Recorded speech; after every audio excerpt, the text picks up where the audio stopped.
Earlier this month, I watched یہ اس وقت کے مناظر ہیں جب انڈمان کے ساحل پر تھائی رضاکار ایک خاتون کی لاش مینگرووز میں چھپی قبر سے نکال رہے تھے۔ یہیں پر اسمگل شدہ پناہ گزینوں کے کیمپ تھے اور ان قبروں کا پتہ چلنے پر ہی تھائی حکام نے انسانی اسمگلروں کے خلاف کارروائی کی تھی۔ 6 months earlier in the same area. 6 ماہ پہلے اسی علاقے میں بی بی سی کا سامنا کچھ ڈرے سہمے بنگلہ دیشیوں سے ہوا تھا جنہیں اسمگلروں سے رہائی ملی تھی۔ ان لوگوں کو ملیشیا میں ملازمت کے خواب دکھائے گئے تھے۔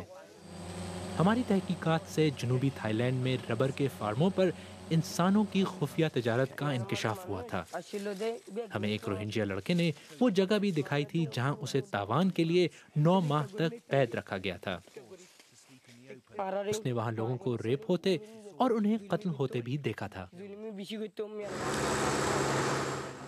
تھائی لینڈ نے کئی برسوں اس تجارت سے نظریں چرائے رکھی تھی۔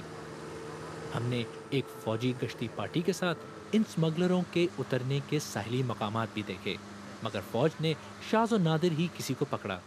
اس تھائی نوجوان نے اپنے گاؤں کے نزدیک قائم اسمگلروں کے کیمپ بھی دکھائے۔ اس نے اسمگلروں کی قید سے بھاگنے والے کچھ لوگوں کو پناہ بھی دی تھی۔ پوری کمیونٹی اس میں ملوث ہوتی ہے۔ سب کو ان کمپنیوں کا پتہ ہوتا ہے کیونکہ اس پورے چکر میں بڑا منافع ہوتا ہے۔ اب تک کم ہی تھائی اہلکار انسانی اسمگلروں کو روکنے کی کوشش کرتے تھے۔ ان میں سے ایک مانت پیون تھونگ تھے جنہوں نے سڑک پر اپنی چیک پوسٹ بنائی تھی۔ یہیں پر چیکنگ کے دوران انہوں نے بنگلہ دیشی پناہ گزینوں کو بچایا تھا۔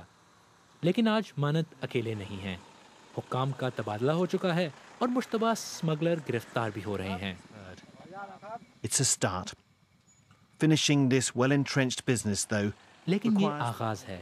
برسوں پرانے اس کاروبار کو جڑ سے اکھاڑنے کے لیے جس عزم کی ضرورت ہے وہ ابھی تک دکھائی نہیں دیا ہے۔